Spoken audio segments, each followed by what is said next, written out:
Shirupam Sagrajatam Sahagana Raghunathanitam Tam Sajivam Sadvatam Sarvabhutam Parijana Sahitam Shri Krishna Chaitanya Devam Shri Radha Krishna Padam Sahagana Lalita Shri Shakhamitanscha He Krishna Karuna Sindho Deenabandha Jagatpate Gopesha Gopika Kanta Radha Kanta Navasute Tapta Kanchana Gaurangi Radhe Vrindavaneshwari Vrishabhanusute Devi Pranamami Haripriye Namo Mahavalanyaya Krishna Prema Pradayane Namo Krishna Chaitanya Namine Gaurabhushe Namaha Panchatattvatmakam Krishnam Bhaktarupa Swarupakam Bhaktavataram Bhaktatmaram Bhaktishaktikam Shri Krishna Chaitanya Prabhu Nityananda Shri Advaita Gadadhar Srivasadi Gaur Bhaktivinoda Hare Krishna Krishna Krishna Hare Hare Hare Rama Hare Hare Narayanam Namaskritya Naram Chaiva Narottamam Devim Saraswatim Vyasam Tato Jayamudire. Reading from Srimad Bhagavatam, 3rd Canto, 8th chapter, beginning from verse number 5. Sri Maitreya is explaining to Vidura about Srimad Bhagavatam, and he said that the answers to his questions are all in this Purana, therefore he will speak this, because his main question was, how can the misery of people in this world be brought to an end? Because everybody experiences misery in this world and everybody wants a solution for it. But mostly we fail, and quite consistently, without exception. There is one Yoga Sutra in Patanjali's Yoga which explains how one can know the past life, one's own real life. In the explanation of that sutra, there is commentary by Vyas, and he is quoting a dialogue between two yogis. There was a yogi whose name was Jagi Shabya. And this Jagi Shabya, he had the knowledge of his past births for the previous 10 kalpas. That means 10 days of Brahma. Means 40,000 cycles of the yugas, or 44,000 Chaturyugas. He knew everything about that. So there was another yogi out here, he approached him and he said that you are such a great yogi, you know your life for 10 kalpas, and in this 10 kalpas you must have gone to various species of life. You must have gone to heaven, hell, earth, different planets, and experienced all sorts of things. So what is the situation with happiness and misery? How much happiness is there in these various lives and how much misery? So Jagishavya, he answered to our care that my experience now is that everything was misery. Sabam dukkham agam. What I understood is that everything is just plain misery and nothing else. So then Avatya again asked him that how can you say that? Because we also have experienced some peace and satisfaction in and may not become realized, just like that. So there have been moments when you must have been some content in your life. So would you not say that there was some happiness? So then his reply was that yes, he can say, but actually that is relative. So that happiness which people feel for a short time, that is only in relation to the misery. But now I am comparing it with the bliss of self-realization. And in comparison to that, everything is new. So only out of ignorance we think that there is some happiness in this world. Otherwise we would not try. If we had knowledge and this understanding. There is also another sutra which says Sarvam Dukkham Eva Vivekam. For a person of discrimination, everything is misery in this world. So-called happiness also. So then we will not try. But since majority of the people do not have this knowledge, so they keep on trying for it. And naturally they don't get it. And even if they feel some happiness, this is also relative happiness. One day they will realize that this was also not happiness. So for that reason, Sri Maitreya, he says that he will speak Bhagavad Purana where it is explained what is real happiness, what is real satisfaction in life. And before he speaks, he explains the parampara or the succession, how the knowledge came from Lord Sankarshan to the Kumaras. So we read that the Kumaras, they approached Lord Sankarshan, who was sitting in lower planetary systems in Pataloka, and he was meditating on Lord Vasudeva. Kumaras came and opened his eyes a little bit. So in this verse it is described how the Kumaras, they approached him. स्वगुण्यानाद्रैः स्वजटाकलापैरुपस्पृशन्तश्चरणोपधानम् Karnam यदर्चन्त्यहिराजकन्याः सप्रेमनानादनिधिर्वराथा. The Kumaras, their hair, they were wet by the water of Ganga. So you have seen the paintings of the Kumaras, they are shaved. But now from this verse, we understand that they are not shaved. Because it is said that they have jatakalapa, they have matted hair,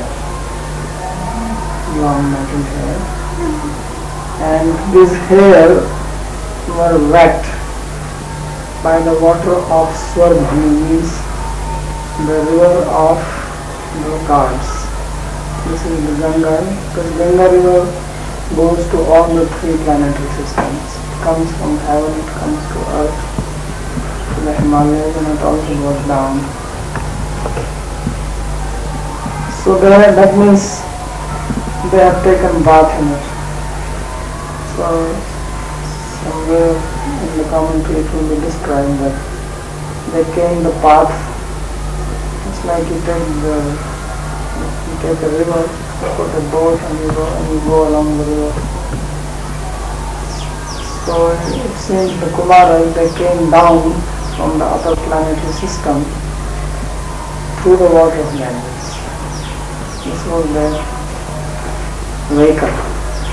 They just got into the water and naturally came down. And so their hairs were wet. And their matted hair, Jatakalapi. So they came and they paid obeisances to Lord Sankarshan. Sprishantas Charanopadhanam. They were touching the Upadhan where his feet were kept, with their head in his wet hair was touching Padmam, and this was a lotus. The royal people, they keep one open hand like a pillow on which they put their feet. So Lord Sankarshan, he was resting his feet on a lotus. So they went and they touched this lotus in their head, in the wet hair. Sri Vallabhacharya gives a very different explanation that why their hair was wet. He said that because they went to the lower planetary system where Daityas live, and they were afraid that Daityas can harm them. But it seems that Daityas cannot harm you if your hair are wet with candid water. So that's why they were keeping their hair wet. Otherwise he said that if they came through the river, then not only hair, their whole body would have been wet.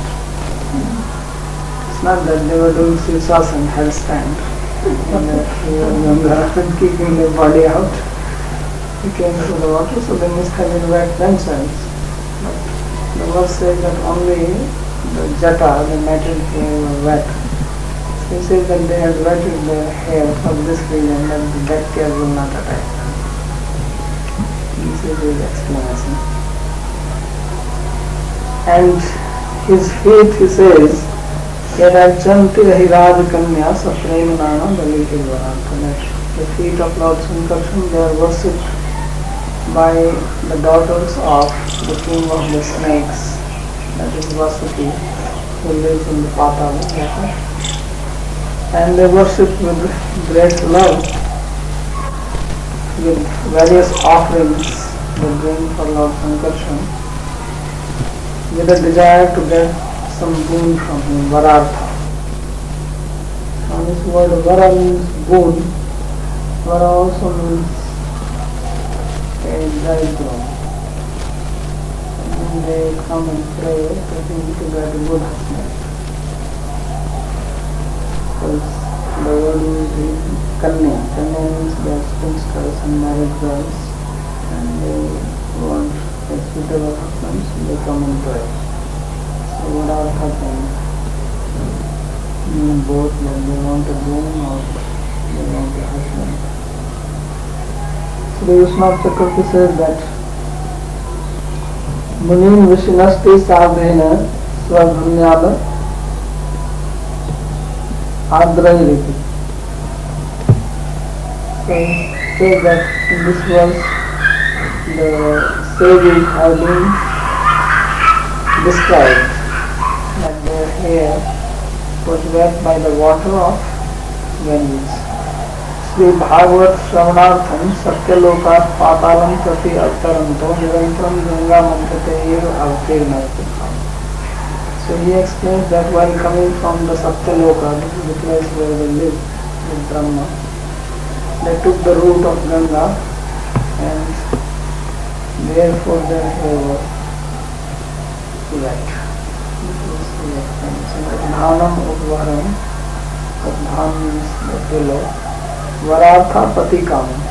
So that Varartha, desiring a vara means desiring a husband.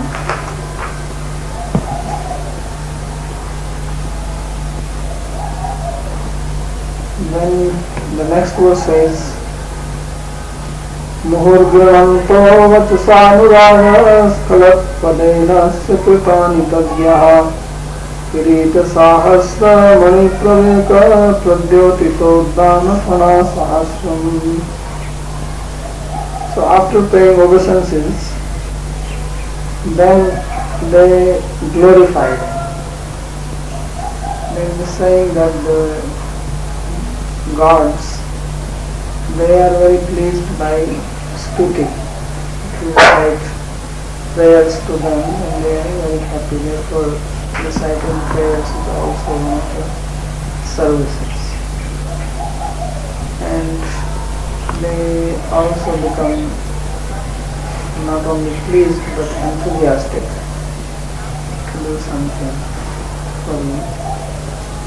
So since the Kumaras had come to hear Bhagavatam, so first they are praying in Hurgirananto. And again and again they were reciting Vatsanurada in their speech. And the speech was out of great love, Anurag. And they had so much love for the Lord, that's Khalat Padain, they were not able to pronounce properly. You have seen that if your heart is full of love and your voice falters. Garda. Kirtani Tajgya. They were reciting the deeds of Lord Sankarshan because they know them. Tajgya. And the Lord is described here as Kirita Sahasra Mani Praveka Pradyotito Dham Pranasara. That he had 1,000 hoods, and all these hoods were bedecked with very shiny gems. And these hoods were upraised. And there were the hoods and very brilliant. So the Kumaras, they glorified, and of course their purpose was not getting any boon like it is described in the previous verse, but their purpose was only to hear about the Lord. Sri Vishwanath says that Kirtani Karmani Grananta, that they recited the deeds of Lord Sankarshan, Kena Anuragina. How did they recite? With great love. Skhalanti Padani Yasmin. Therefore their words were not very clear. The speech was faltering. Tena Vatsa Tani Jananti iti Tajgya iti Swami Charana. And they are in knowledge of Lord's pastime, therefore they were able to recite. Kirtani also means Leela, or pastimes. Sahasram eva sahasram tatra mani praveka idatmanakya. And mani praveka means the best of the gems that were decorating the head or the hoods. Mukhya varya varenyascha praveka nuttamottamai kyamara. Use the quotation to give the meaning of word praveka, which means the best. Aprichaniti purvanaiva. And previously in verse number 3 there was a verb that they asked. So these verses have to be, this one has to be applied with that, because in this there is no specific mention that they asked him. Then in the next verse it says, Proktam Kileta Bhagavatamena Nivritti Dharma Viratayatena Sanat Kumaraya Sachaha Prishta Sankhyanayanga Dhutavrataya. So at that time the Lord, he spoke the Bhagavatam. Bhagavatam means that he is Bhagavan, his supreme person. Bhagavatam came from his mouth. And he spoke to Sanat Kumar, who is the chief of the 4 brothers. And he is described here as Nivritti Dharma Abhirata. He was engaged in the Nivritti Dharma. There are 2 types of Dharma, Nivritti Dharma and Pravritti Dharma. Pravritti Dharma is the Dharma of Karma Marga, Karma Kanda. Veda has 2 divisions, Karma Kanda and Jnana Kanda. There is Purnimansa and Uttarmimansa. Purnimansa of Jaini and Uttarmimansa of Vyasa. So one is dealing with Karma and the other is dealing with Jnana.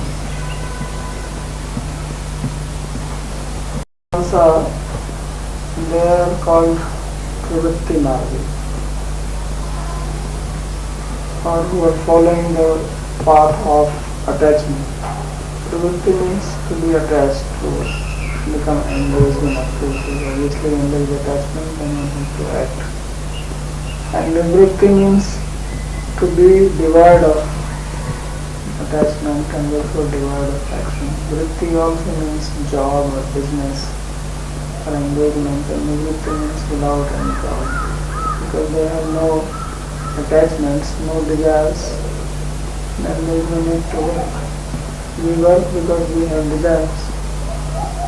So there is Pravritti. And if there is no desire, person is completely satisfied, then why is he to act? So the son of Kumaras, therefore, they are not engaged in any particular work. They are renounced people, and followers of Nivritti. Nivritti dharma abhirata, and they are very much absorbed in it. So this also gives the qualification of a person who can understand and study Bhagavatam. We also saw Sukadeva Goswami, who studied Bhagavatam from Dasa. He was also Nivritti Nirtami. That he is completely Nivritti Nirata. Absolutely same words are used. Here it is Abhirata, here it is Nivritti Nirata. Nirata, Abhirata, same name. So he was completely devoid of any desires. And same is with the Kumaras. Kumaras also are depicted as naked, and Sukadeva also. So this nakedness signifies nivritti, renunciation, no desires, freedom from any worldly attachments. So such people, the Bhagavatam was made for such people who are renounced, who have no earthly desires. Sachaha Krishna Sankhayanaya Anga Dhrita Vritaya. And Sanat Kumar then spoke Bhagavatam to another sage whose name is Sankhyayan. So Sankhyayan, the very word signifies that he was a follower of Sankhya. And Sankhya also means Jnana. Ekam Sankhya Yoga. Krishna says that Sankhya and Yoga, these are two paths. So there is only two types of nistha. People have two types of fixity of their mind. Either they are fixed in karma marg or they are fixed in jnana marg. So karma marg he calls as yoga, and jnana marg he calls as Sankhya. So it is already Gita Sankhya. Buddhi Yoga Imam Shan, that I have spoken to you Buddhi in Sankhya.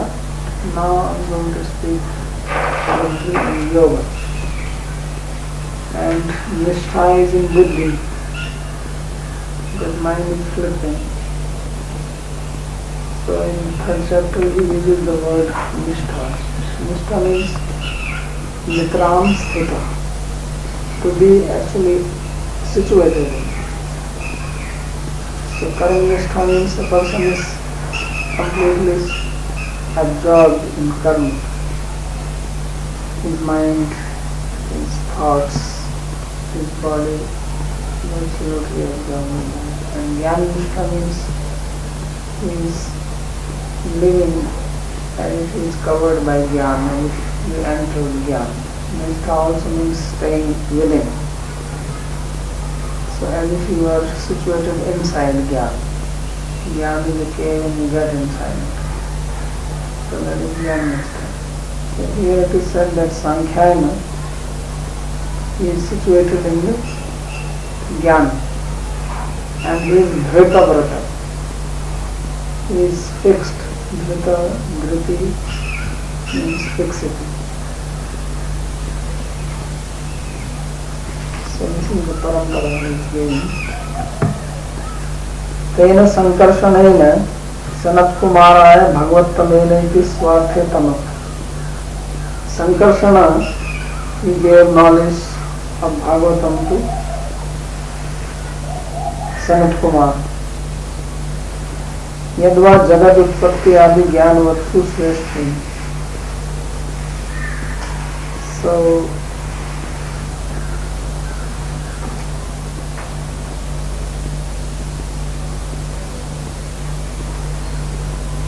the word Bhagavatama is word which is actually Bhagavat. Bhagavat means the Lord, and then Tamat has been applied. Now Tamat is used in the sense of best, like it means superlative degree. In Sanskrit, the superlative degree is made by applying the word Tama after it. Like we have Purushottam or Tama, Bhagavatottama, Bhaktottama. So Tama signifies the best, topmost. So problem comes here that Krishna is the Bhagavatottama, that he is the best or supreme among Bhagavan. There are various forms of Bhagavan, Krishna is. So Sankarsana is also called here as Bhagavattama. So Vishwanath Chakravarti Thakur gives two meanings to it. One is, he says that Tama here is not modifying the meaning at all. It says Bhagavattama means same as Bhagavat, means the Lord, not the topmost Lord. And then next one says Yadva Jagad Utpatti Adi Jnana Vakti Se. Or it signifies one who is the best among those who have knowledge about the creation of this universe. There are many people who know about creation, but he is the best among them. Because there is a lot of talk which is going to come about creation, like happiness. Then he continues about the parampara. He says, Sankhyanaya Paramansa Mukhyo Vivakshamano Bhagavad Vibhutihi Jagadaso Asmad Durve Nutaya Parasharaya Brihaspatesya. Says that Sankhayana, who is called here as the best of the Paramahamsas, Paramahamsa. So he was also very renounced and realized Vivakshamano Bhagavad Vibhuti, that he wanted to speak, he got the desire to speak about the Vibhuti, the opulence, majesty of the Lord. So then he spoke this to our Guru, Asmad Guru, Guru of Maitreya, that is Parashar. Sankhayana spoke to Parashar, who is the Guru of Maitreya. And Maitreya's Guru here is called Anvitaya, means he was very qualified, Parashar. And also to Brihaspati. He spoke to both of them.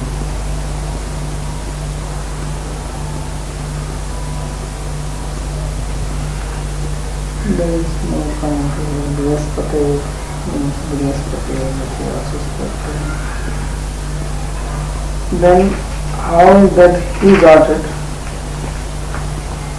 That he describes in the next verse. Vachamayyam sadayalu rukto muni pulastena purana madhyam soham tavaitat kathyami vatsa shvandhalave nityam anubrataya. Says that Parashar, he spoke Bhagavatam to me when he was told by the sage Pulastya. And Parashara is called here as Dayalu, which is very compassionate. And now I am going to speak to you, who is Shraddhalu, who is very faithful, full of faith, nityam anuvrata, and always engaged in devotional service. Anuvrata means following the rules. So this is the parampara from Sankarshan to Sanat Kumara to Sankhyan, Sankhyan to Parasat, Parasat to Matra, Matra to Vibra. This is what is it. Sa Parasaraha Pulastena Ukta. Parasara was told by Pulastya. Because it is said here, Pavacha Nayamsa Dayalu Uktam. So why was he told? Sejiti Atra Iyam Katha, there is a story here. Pitram Rakshasa Bhakshitam Shutva. Parasaro Rakshasatve Prajukto. Parasar is the son of Shakti. His father's name is Shakti. And Shakti's father's name is Vasishtha. So Parasar is actually grandson of sage Vasishtha. Vasishtha had 100 sons. And all these 100 sons were eaten up by Rakshasa.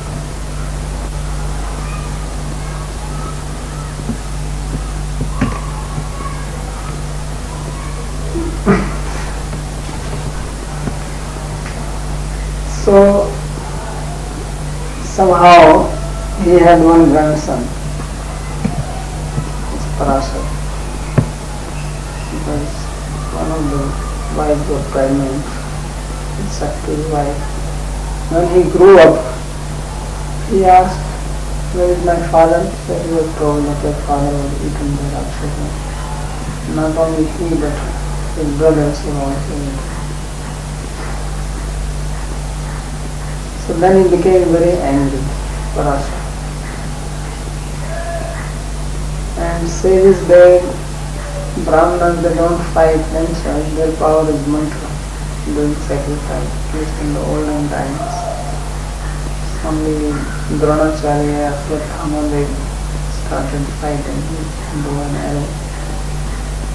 Coach Parshurama was another one. But generally speaking, Brahmanas, when they take revenge from somebody, then they do a sacrifice. Because in the Vedas, there is also mention of sacrifice, how to kill the enemy. Like Janmeda did snake sacrifice to kill the snakes because his father was killed by Takshaka snake. So Parasara, he was very angry. He also started doing this sacrifice, Rakshasatra. When he was doing it, then Rakshasas were coming and falling into the sacrifice, getting burnt. So when Vasishtha heard this, he came and he stopped. Said that this is not proper for you, we are Brahmanas, and Brahmana is supposed to be tolerant. So Vasishtha is a very great sage, otherwise he himself would have killed the Rakshasas. And in fact, it was Vishwamitra who was behind this whole thing. You know that Vishwamitra and Vasishtha, they were enemies. Vishwamitra wanted to become a Brahmarshi, and Vasishtha had no problem with that. He could become Brahmarshi, he had to be qualified. And although everybody acknowledged Vishwamitra that he has become a Brahmarshi, but he wanted that Vasishtha should acknowledge this. And Vasishtha did not acknowledge. And the reason was that Vishwamitra was still having hatred for Vasishtha. He cannot be a Brahmarshi and have hatred. So the story actually goes that one day Vasishtha was sitting with his wife outside his hut, and it was evening time, and it was full moon. So when the moon came in the sky, then Vasishtha looked at the moon and said that look at this beautiful, brilliant moon. The brilliance of this moon can only be compared to the brilliance of auspicities of Vishwamitra. So the wife said, what are you saying? Your enemy is basically got out 100 sons killed. You can imagine the situation of a mother whose 100 children are eaten up by the Rakshasas. So she said, why are you talking about our enemy? So Vasishtha said that no, Vishwamitra is really a great sage. So then she said that if he is so great, then why don't you pronounce him as Brahmarshi? So he says, well, I can do that, but he is still lacking something. And it so happened that that day Vishwamitra, he was just sitting on the tree nearby with an axe in his hand, because he got so fed up with Vasishtha that why he is not saying that I am Brahmarshi. Everybody is calling him Brahmarshi, but he is not satisfied. You want the real person with whom you had a fight or whatever, that he acknowledges you, then it is satisfactory. And of course Vishwamitra was a Kshatriya. So Kshatriyas have this big ego that okay, when he is going to say, then only I will acknowledge. So he goes to other people and says, yes, we accept you as Brahmarshi, you are great. And he says, no, I am not satisfied unless Vasishtha says. And Vasishtha did not accept. So he said that I am going to finish off this Vasishtha. So he was just sitting on the tree waiting that he will come out and I am just going to cut off his head. But when he heard Vasishtha speaking so nicely about him, he realized that Vasishtha is not envious of him. And he is envious of Vasishtha, and he realized his own deficiency and mistake. So he came and he came down, he threw the axe and he fell at the feet of Vasishtha, which he had never done before. He was a rival, or he considered himself a rival. Vasishtha never thought that he is a rival of Vishwamitra. It is Vishwamitra who was thinking. So he came and he fell at his feet. And then Vasishtha, he uplifted him and he said, oh Brahmarshi, what are you doing? So Vishwamitra was amazed. He says, I am dying to hear this word. So he says that actually I am not Brahmarshi. So he says, no, you are a Brahmarshi now.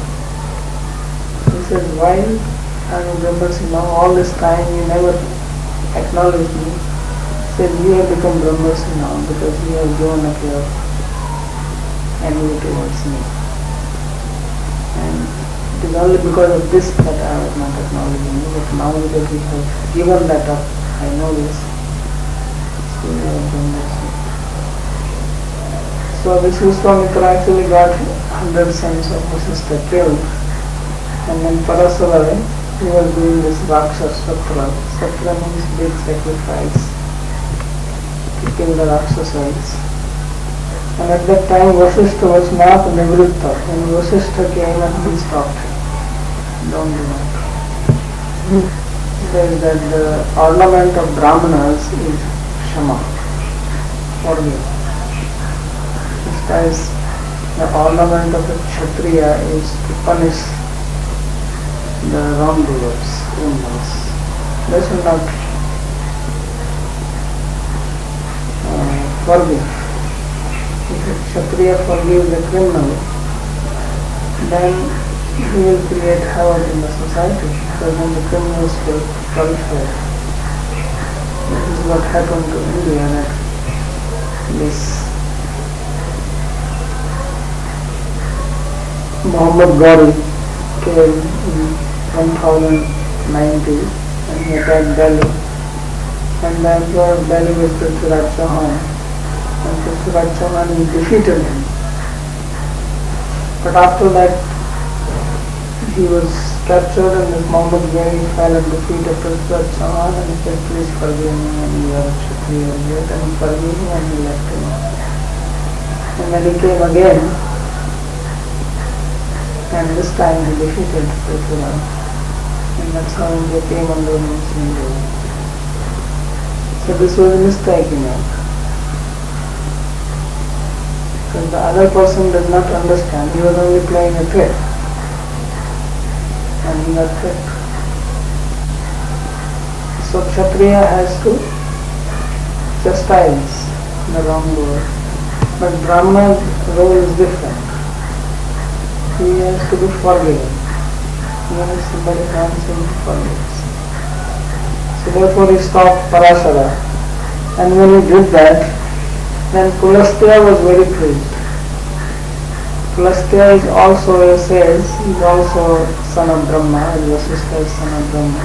All this Pulastya, Pulha, Kratu, Daksha, Vasishtha, Atri, they are sons of Brahma. But the dynasty of Pulastya is Rakshasas. Ravana was born in the dynasty of Pulastya. So Ravana is considered as a Brahmana. He is born in the dynasty of Pulastya. But he is a Rakshasa. So Pulastya was very happy because it says Pulastena swasantati rakshanat tushtena varoda. That he was pleased that his dynasty is not destroyed. Otherwise, if all the Rakshasas are consumed, then he has no descendants. Pulastya will become without any followers, descendants. And in Kanda it is very important because now we are going to do the Shraddha ceremony and the puja. So he was very pleased with Parashara, and then he gave him a boon that you become the speaker of the Puranas. And that's why Parashara became learned in the Puranas. He is the speaker of Vishnu Purana. Vishnu Purana is just like here we hear that Bhagavatam is spoken by Sukadeva Goswami. To Parikshit, Vishnu Purana is spoken by Parashara to Maitreya. Maitreya is instrument. So he gave him a Vara Datta Purana Pravatta Bhavati, that you become the speaker of the Puranas. That's what is referred to here. Pravacha Mahyam sa Dayalu Rupa Muni Pulastena Puranam. That Pulastya Muni, he has said this to Maitreya, and therefore he was greatly merciful. Parashara spoke this original Purana to me. Soham Tavetat Kathyami Vatsa, and now I am going to speak this to you. So he has two qualifications. Shraddhalave Nityam Anuvrata. Shraddha, that is the most important thing on path of devotion. This Goswami says, Avo Shraddha Tapasava Shraddha. So Bhakti Shraddha is most important. Without Shraddha there is no progress. So Vidura is called here as Shraddhala, which is full of faith. And Shraddha is the qualification of the student or the devotee. This is the basic qualification. And it is internal. Faith is something which is really inside. And then Anuvrata. So Anuvrata refers to the behavior externally, that how is the person's behavior manifest outside. What does he do with it? So he has both of this. He has Shraddha and he has seva. Anuvrat means to do service, local service.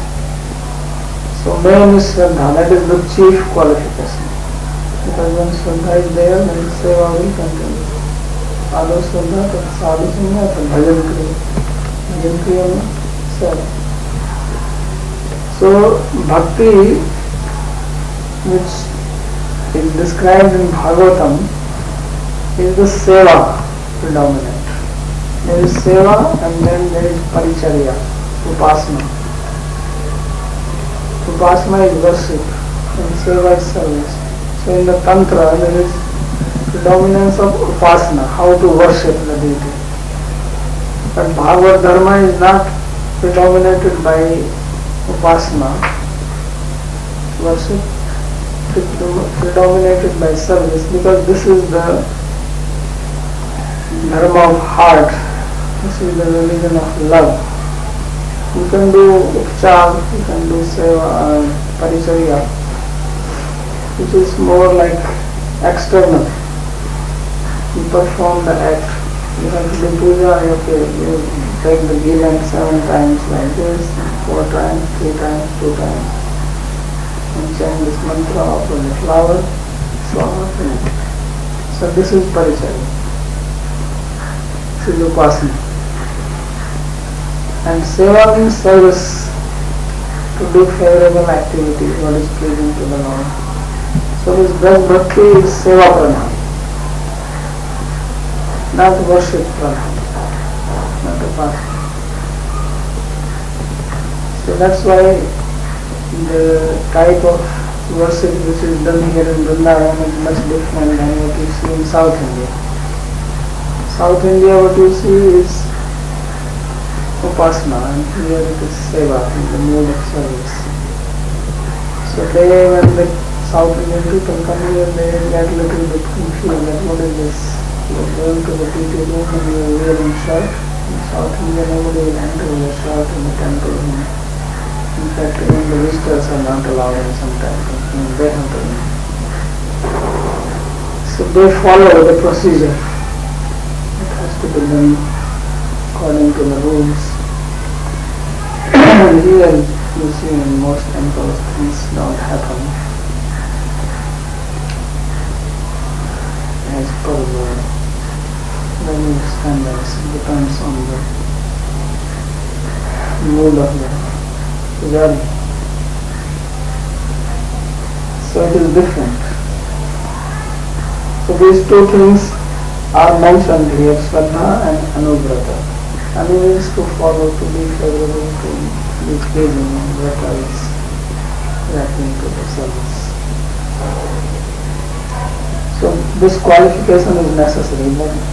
So we see here that the student also has a qualification, not only one, but the teacher is having qualification.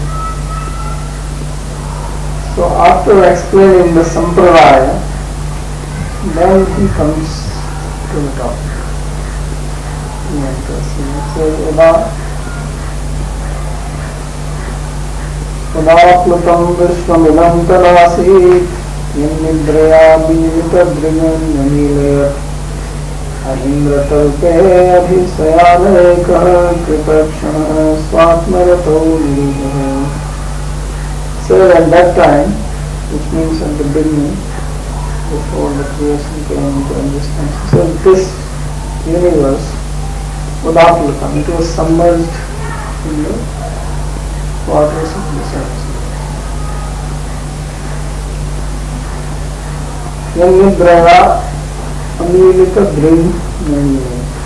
And at that time, Lord closed his eyes because of sleep. Everybody needs some rest. The Lord also gets tired hearing all these prayers, puja, offering, arti. So he wants to take a break for some time. And he wants to purify. It's like a house becoming very old, then you pull it down again by again. Next time. So So he also does like that. When the universe becomes too much polluted with chemicals, so what it does? Now Ganga, Yamuna, everything is very polluted. Not only these, but many rivers in the world, they are in the danger of extinction. And the glaciers are melting and then we lose water after some time. So then God starts another cycle. So he is Ahindra Kalpe Adishya. He is lying down on his bed of snake. So Shreshma, this is the bed on which he is lying down comfortably on the water. Relaxing. And he is alone, means this universe has come to an end. Kritakshanaha. And he is relaxing Swapna Ratamari. He is just absorbed in his own bliss. So sometimes we also like to be alone. Just I want to be in myself and meditate. And he is living without any desires, without any actions. So that was the situation in the beginning. Tam Devam Sri Bhagavatasya Sankarshanath Sampradaya Pravrittim Pradarshya Tat Kathamana. So he says that after explaining or reciting the Sampradaya, it began from Lord Sankarshan. Now he begins the story of Bhagavatam. Udaplutam ekanam udaka nidagnam eva tadasi. So everything was just within the water of ekanam and ocean. Tada yad yada naimittika pralaya. So when was this? So this is naimittik pralaya. This is not the ultimate dissolution of naimittik. Amilita drika atirohita ichhaktireva garbhodakshai Sri Narayana Netra Nilitvanike. So this is the Lord which is described here. This is the Garbhodakshai. So there is Garbhodakshai Vishnu. When he is lying down in the ocean, then all the universe is going to him. When he thought that he was in the water in the solution. But there is also partial dissolution. And Garbhodakshai Vishnu is at the bottom of the universe and he is also lying down in this ocean. And the planetary system is submerged into the water. Then he brings out the lotus from his navel and brings it in. So he has Nililitvan, he has closed his eyes, which means that he has pulled back his energies. He's not interested in proposal. So Krita Kshana, Kshana means moment, Kshana also means festival. It means here that he is having festival or he has performed a festival with his energies, Swarup Shakti. Niriha Yakta Maya Vinoda. And at present he has given up his play with Maya. So he has his Leela with his Swarup Shakti, not having Leela with his Maya Shakti. Now he has given up the play with the Maya Shakti, but not with the Swarup Shakti. Because Swarup Shakti is like this moment he has the eternal officials. They are not dissolved. So this is the beginning of Bhagavatam. I will stop. We will continue from there and explain further. Yes.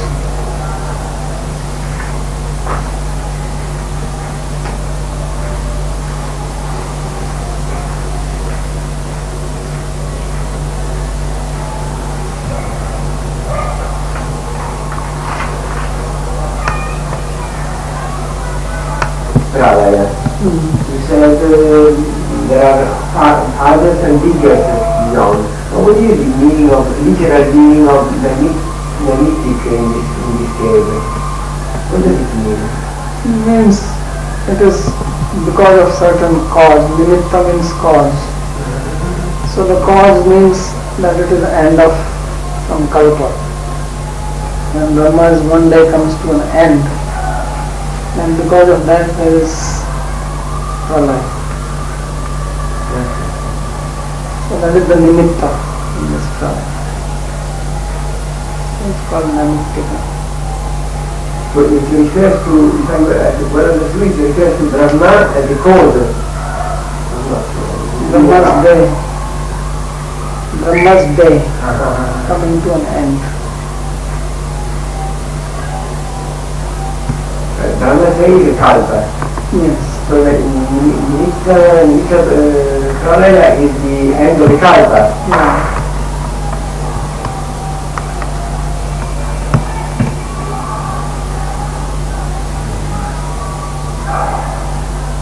There are 4 types of pralaya described. One is the namittic pralaya, one is prakritic pralaya, one is atyantic, and one is nitya. Nitya. Nitya pralaya is that which is happening all the time. All the time things are getting destroyed. It is called nitya pralaya. This is namittic pralaya. Because of certain prakritic pralaya means when everything is dissolved, everything, all the universes go back into karma exhalation. Authentic pralaya is when someone becomes liberated. And as far as that person is concerned, it is pralaya. How is this called, this first one? Atyantic, ultimate.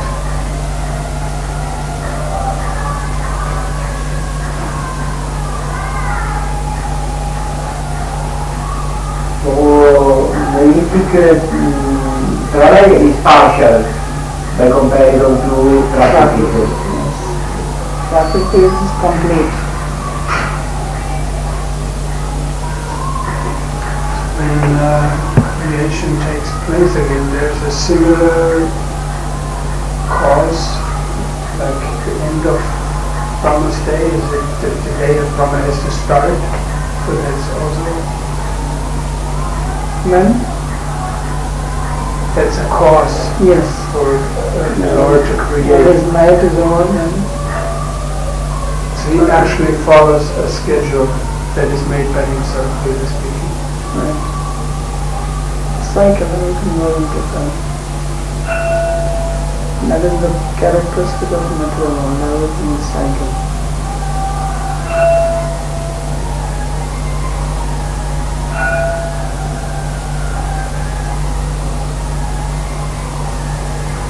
Could you also, you were mentioning that last year's descendants were Rakshasha's house had to be taken. A great sage, son of Brahma, having Rakshasas as descendants. This is kind of unusual. Just like Kashyap had this Kashyap was very much. So people are also born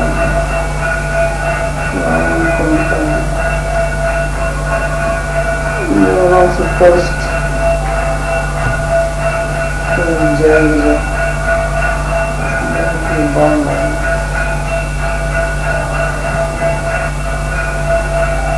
So Pulaska was instrumental in the sense of to serve curse. Just his son's name is Vishwa, and Vishwa's son's name is Vishwa.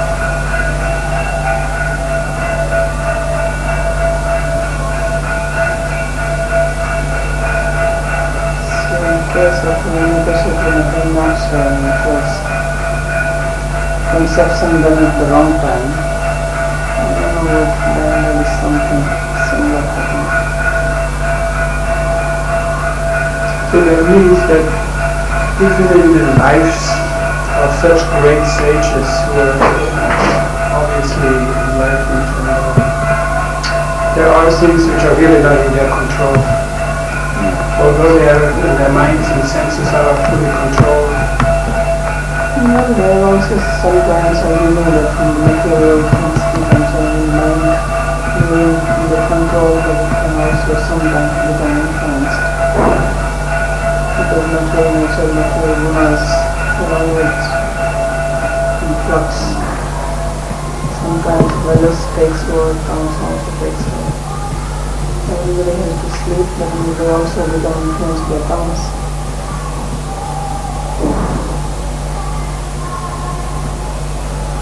Yes, somebody will be like yes.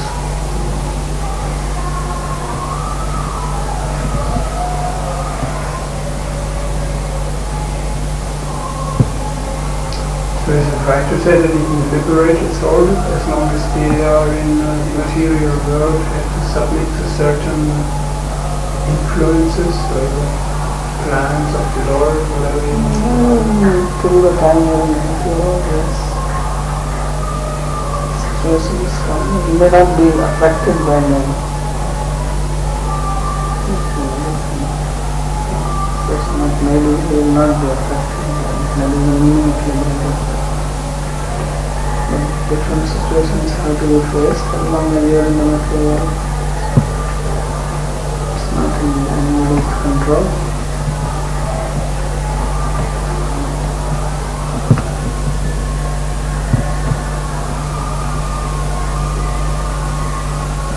So they simply see this, then this is the plan of the Lord, that this is happening to me, or that I have to be instrumental in this situation like this. And that's what the things. Also depends on what you think.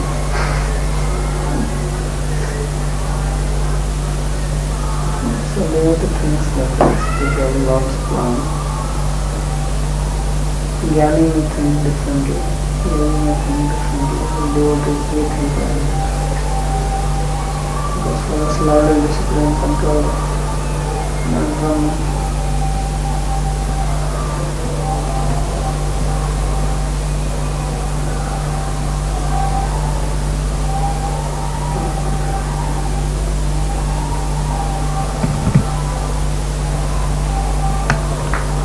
Where does this shaving actually originate? It doesn't look like that in